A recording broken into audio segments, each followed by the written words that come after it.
USA তে apply করে, তার জন্য ডুওলিঙ্গো অনেক বেশি কনভিনিয়েন্ট। ডুওলিঙ্গো আর আইএলটিএস এর মধ্যে যদি একটা প্রোস এন্ড কনস তোমরা এখন একটু আলোচনা করো যে কোনটার মধ্যে কি কি জায়গায় তফাৎগুলো আছে। ওকে, সো আচ্ছা, আমি যদি প্রোজ এন্ড কনস নিয়ে কথা বলে, আমি আমারটা বলছি, দেন রাভিদ যদি আরো কিছু অ্যাড করতে চায়। আমি আইএলস এর যে প্রোজ যেটা দেখি, আইএলস এর হচ্ছে একটা ইউনিভার্সালি একসেপ্টেবিলিটি আছে। আপনি যদি ইউকে যেতে চান, ফিনল্যান্ড যেতে চান, ডেনমার্ক যেতে চান, বা ইউএসএ যেখানেই হোক, যেখানে হচ্ছে ডুওলিঙ্গো বা এগুলো একসেপ্ট করে, ওই সব জায়গায় আইএলস অবশ্যই একসেপ্ট করে। আইএলস এর হচ্ছে ইউনিভার্সাল একসেপ্টেবিলিটিটাই হচ্ছে ওদের সবচেয়ে বড় সেলিং পয়েন্ট, ওদের সবচেয়ে বড় প্রোজ যদি আমি বলি, তাইলে এটাই হচ্ছে ওদের সবচেয়ে বড়। আরেকটা প্রো হচ্ছে, আপনি যদি খুব বেশি প্রফিশিয়েন্ট হন এন্ড আপনার হাতে টাইম থাকে, তাহলে আপনার আসলে আইএলটিএসটা দেওয়া উচিত, বিকজ হচ্ছে ওইটা একটু হার্ডার এক্সাম, আর আপনি যেহেতু আপনার বিষয়ে অনেক বেশি কনফিডেন্ট, তাহলে হচ্ছে আইএলটিএস আপনি দিতে পারেন। সো এটা হচ্ছে প্রো। এন্ড এখন আমি যদি কনস নিয়ে বলি, কনস কি? কনস হচ্ছে এই এক্সামটা একটু টাফ। এখন আপনি আইএলটিএস একটু টাফার দেন আদার ইপিটিস, কারণ হচ্ছে আইএলটিএস একটু মেটিকুলাসলি আপনাকে জাজ করবে, প্লাস হচ্ছে আপনি বাসায় আপনার অনেক সময় আমরা দেখি যে আপনি যদি স্পিকিং দেন, তাহলে হচ্ছে ওদের অনেক মার্কিং ক্রাইটেরিয়া থাকে ঠিকই, কিন্তু হচ্ছে আপনি যার কাছে স্পিকিং দিচ্ছেন, বা অনেক সময় ওই যে এক্সাম টেস্ট টেকার যে, তার উপর অনেক কিছু ডিপেন্ড করছে যে আপনার মার্কিংটা কেমন হবে। আপনি দেখা গেছে যে সেম স্পিকিং এক্সাম দিয়েই আপনি হচ্ছে এক ইনস্ট্রাক্টর থেকে একরকম স্কোর পাচ্ছেন, কিন্তু আরেকজন টেস্ট টেকার হচ্ছে আপনাকে হয়তো একটু হায়ার বা লোয়ার স্কোর দিতেই পারে। তো এই ক্ষেত্রে হচ্ছে একটা হিউম্যান মিস্টেক হওয়ার একটা চান্স থাকে। তো ওইটা হচ্ছে আইএলস এর কন। আইএলস এর আরো একটা কন হচ্ছে, IELTS is very expensive, around 25,000 টাকা লাগে আপনার একবার এক্সাম দিতে। সো আইএলস 25,000 টাকা দিয়ে আপনি যদি আপনার যদি একবার আশানুরূপ না হয়, আপনার পরের বার দিতে আবার 25,000 টাকা লাগবে। So that's very expensive. আরেকটা হচ্ছে যে আইএলস একটু বেশি টাইম নেয়। এখন মেবি আপনি যদি একটু কম্পিউটার বেসড এক্সাম যদি দেন, তাহলে হচ্ছে আপনার রেজাল্ট পেতে একটু তাড়াতাড়ি হবে, বাট স্টিল অন্যান্য যে কোনো এক্সাম থেকে আইএলস এ একটু বেশি টাইম লাগে এক্সাম দিতে, বিকজ এগেইন আপনার স্পিকিংটা হচ্ছে হিউম্যান মার্কড হবে, আপনার অন্যান্য কিছু জায়গায় হচ্ছে হিউম্যান মার্ক। তো এই কারণে হচ্ছে ওদের একটু টাইমটা বেশি লাগে। এখন আমি যদি ডুওলিঙ্গোর প্রোজ এন্ড কনস নিয়ে বলি, ডুওলিঙ্গোর প্রোজ হচ্ছে যে এটা খুবই কম সময় লাগে রেজাল্ট দিতে। তো আপনার ধরেন আপনার হচ্ছে আপনি একটু মানে, এখন যেই সিচুয়েশনটা আমাদের হচ্ছে, আমরা হচ্ছে জেনারেলি জানুয়ারির মধ্যে, এখন আমাদের এক্সাম, আমাদের যে অ্যাপ্লিকেশন ডেডলাইন অনেকটা শেষ হয়ে যাবে জানুয়ারির মধ্যে। সো অনেকেই খুব তাড়াহুড়ার মধ্যে একটা এক্সাম দিবে। তো এই যে তাড়াহুড়োর যে ব্যাপারটা, এটা ডুওলিঙ্গোর ক্ষেত্রে যায়, বিকজ আপনি হচ্ছে যেদিন এক্সাম দিবেন এর 48 আওয়ার্স এর মধ্যে হচ্ছে আপনি আপনার রেজাল্টটা পেয়ে যাবেন, আপনার স্কোরটা পেয়ে যাবেন। আরো প্রোজ যদি বলি, ডুওলিঙ্গো হচ্ছে খুবই কম এক্সপেন্সিভ, মানে খুবই কম টাকা লাগে, অ্যারাউন্ড $65 লাগে, যেটা হচ্ছে 200 প্লাস ফর আইএল। সো $65 লাগে। আরেকটা সুবিধা আছে, আমি দেখেছিলাম যে আপনি একসাথে দুইটা টেস্ট কিনতে পারবেন, যে আপনি যদি আপনি যদি আরেকটা রিটেক নিতে চান, আপনি যদি দুইটা টেস্ট নেন, তখন দুইটা মেবি অ্যারাউন্ড 100 পড়ে। সো আপনি একটা ডিসকাউন্টও পেয়ে যান যদি দুইটা 110 টেস্টে আপনি একসাথে নিতে চান। সো তখন হচ্ছে আপনার খরচটা কমে যায়। আরেকটা হচ্ছে যে আপনি আসলে একটু প্রেডিক্ট করতে পারবেন খুব ইজিলি। যেমন আপনি যখন আইএলস এ হচ্ছে মক টেস্ট গুলো দিবেন, আপনার মেন্টরস বা এরকম জায়গায় মক দিতে হবে, এন্ড এরা আসলে আপনাকে মার্ক করবে না ইন দ্য অ্যাকচুয়াল এক্সামে। আপনার হচ্ছে ব্রিটিশ কাউন্সিল বা ওদের হচ্ছে কিছু টেস্ট টেকার থাকে, ওরা মার্কিং করবে। So the marking can differ, মানে দুইটা মক টেস্ট আর কিন্তু ডুওলিঙ্গো হচ্ছে মোটামুটি এখন এআই দ্বারা এন্ড কম্পিউটারাইজড মার্কিং হয়।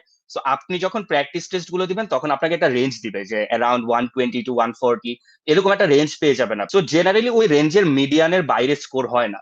আপনি 120 to 140 যদি আপনার প্রেডিক্টেড স্কোর হয় প্র্যাকটিস টেস্টে, তাহলে আপনি হচ্ছে মেন এক্সামে শুধু 85-90 পাবেন। দ্যাটস ভেরি আনলাইকলি, মানে এরকম খুব একটা হয় না, বিকজ যেই এআই দ্বারা আপনার হচ্ছে প্র্যাকটিস টেস্টও মার্কিং হবে, অ্যাকচুয়াল এক্সাম একটু মেটিকুলাসলি বেশি হবে, আর সেম এআই আপনাকে মার্কিং করবে। সো আপনি প্রেডিক্টেড স্কোর যেরকম পাবেন, ওই রকমই হচ্ছে মেইন এক্সামটাতেও পাবেন। এটা হচ্ছে আপনি আপনার সুবিধা মতো সময় দিতে পারতেছেন। যেমন ফর মি, আই থিঙ্ক হচ্ছে আমি রাত জাগি মাঝে মাঝে, তো আমার হচ্ছে মাই ব্রেন ওয়ার্কস পারফেক্টলি এট মিড। আমি যখন আমার ডুওলিঙ্গো এক্সামটা দিচ্ছি, আমি দিচ্ছি রাত 2টা বাজে। আপনি হচ্ছে আপনার ইচ্ছা মতো যে কোনো টাইমে এক্সামটা দিতে পারবেন। ইট ডাজ নট ম্যাটার যে আপনার কোনো টাইম নিতে হবে বা এরকম কিছু নাই। আপনি আপনার ইচ্ছা মতো সময় এক্সাম দিতে পারবেন। ধরেন দিনের বেলা খুব একটা সুযোগ সুবিধা নাই, যে আপনার বাসায় হয়তো একটু কেওস হয়, বা আপনি ওইরকম একটা ফোকাসড এনভায়রনমেন্ট পাচ্ছেন, কিন্তু আপনি যদি ডুওলিঙ্গো দেন, তখন হচ্ছে আপনি রাত 2টা বাজে বা আপনার ইচ্ছা মতো আপনি যে কোনো সময় দিতে পারবেন। ওইটারও একটা ইয়াস। এখন ডুওলিঙ্গো যদি কনস বলতে চাই বা অসুবিধা বলতে চাই, এনি এটা হচ্ছে যে ডুওলিঙ্গো। আচ্ছা, সো জুনায়েদ হচ্ছে যে জায়গায় আমার সাথে কথা বলছে, আই থিঙ্ক আমি জাস্ট এখানে একটা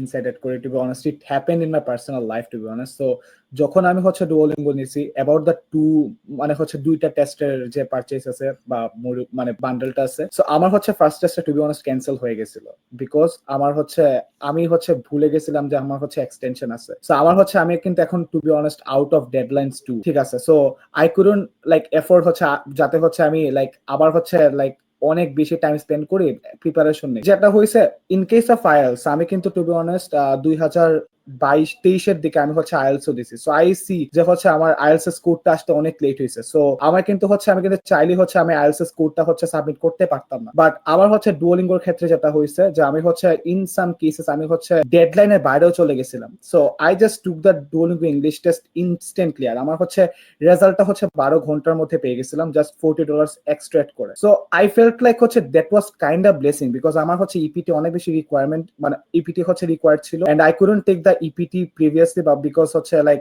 for some cases I couldn't meet the like required score of my dream university. So হ্যাঁ, সো এই ক্ষেত্রে হচ্ছে আমার অনেক ওয়ার্ক করছে। এন্ড ইভেন যদি হচ্ছে আইএলস এর মাঝে হচ্ছে একটা প্যারা থাকে like if you don't meet your like desired score you have to spend another 21 days or হচ্ছে 14 days or 15 days, ঠিক আছে। তো আই থিঙ্ক এখন আমরা যে অ্যাপ্লিকেশন ফেস আছে মেইনলি হচ্ছে যারা রেগুলার ডিসিশন অ্যাপ্লিকেন্ট আছে, লাইক যারা হচ্ছে রেগুলার ডিসিশন অ্যাপ্লাই করবে they are to be honest running out of time because হচ্ছে ডিসেম্বরের মাঝে সেট আছে। সো ডিসেম্বরের সেটের পরে হচ্ছে আবার you have SS, you have মানে আপনার যদি হচ্ছে আর্লি ডিসিশন 1 এর মাঝে যদি অ্যাপ্লাই না করে থাকেন দ্যাট মিন্স হচ্ছে আবার হচ্ছে রেকমেন্ডেশন লেটার, তারপর হচ্ছে সাপ্লিমেন্টাল এসএস, তারপর হচ্ছে অ্যাক্টিভিটি লিস্টিং, তারপর অনার্স লিস্টিং, এভরিথিং কিন্তু আবার হচ্ছে একবারে ভালো করে করা লাগে। তো ইন দ্য শর্ট টাইম হচ্ছে it's really hard taking IELTS because হচ্ছে like no matter what you say you'll just go to the coaching centers and you'll book 3 or 4 mock tests, ঠিক আছে, বিকজ আপনার কিন্তু হচ্ছে টু বি অনেস্ট কনফিডেন্টটা থাকবে। But ডুওলিঙ্গোর মাঝে I've scene যে হচ্ছে এই কনফিডেন্টটা থাকে বিকজ হচ্ছে you can easily take the like practice test whenever you want and হচ্ছে এইদার হচ্ছে এটা মিড নাইটে নিতে পারবেন এইদার সকালে এনি টাইম। বাট হচ্ছে লাইক সি আইএলস এর মাঝে এই ঝামেলাটা আছে। সো মেইনলি হচ্ছে if you are applying to the regular decision আর হচ্ছে আর্লি অ্যাকশনের যারা আছে, তো আই ডোন্ট থিঙ্ক যে হচ্ছে মানে mainly for the US applicants যে হচ্ছে লাইক আইএলস অর হচ্ছে টয়েফেল নেওয়াটা like legitimate because it will actually cost a lot of your Times because ওই টাইমটা হচ্ছে মানে ডুওলিঙ্গো ইজ রিয়েলি ইজি। মানে হচ্ছে একটা ভার্সিটির মাঝে যদি হচ্ছে রিকোয়ারমেন্ট থাকে 7 ইন আইএলস, ওই ইউনিভার্সিটিতে হচ্ছে 130 রিকোয়ারমেন্ট থাকে হচ্ছে ডুওলিঙ্গোর মাঝে। So if you follow the right approaches in the very short time and like হচ্ছে জাস্ট ওইগুলা বুঝলে হচ্ছে you can score higher on Duolingo. Meanwhile হচ্ছে আইএলস এর মাঝে কিন্তু এটা লাইক এত বেশি ওয়ার্ক করে না because you have to take your own preparation, then you have to follow a lot of structures in the writing section and হচ্ছে মানে রিডিং এর জন্য হচ্ছে আলাদা করে ট্রিক শিখা লাগে। সো ইয়া মানে হচ্ছে একসাথে হচ্ছে আপনার সেট, তারপর হচ্ছে আইএলস দেন হচ্ছে essay everything, it's really hard to control and I don't think হচ্ছে আপনার 1 মাস অথবা 1.5 মাস অথবা 2 মাসের গ্যাপের মাঝে এটা আসলে possible and even if it's possible you'll somehow mess up in some of your parts, মানে most likely that's the case you are only applying to the United States then হচ্ছে I think Duolingo is the better choice for now because it's to be honest এটার accessibility অনেক high because it's accepted over 5,000 universities in the United States আর হচ্ছে মানে যে কোনো টাইমে নেওয়া যায়। So I think that's a good choice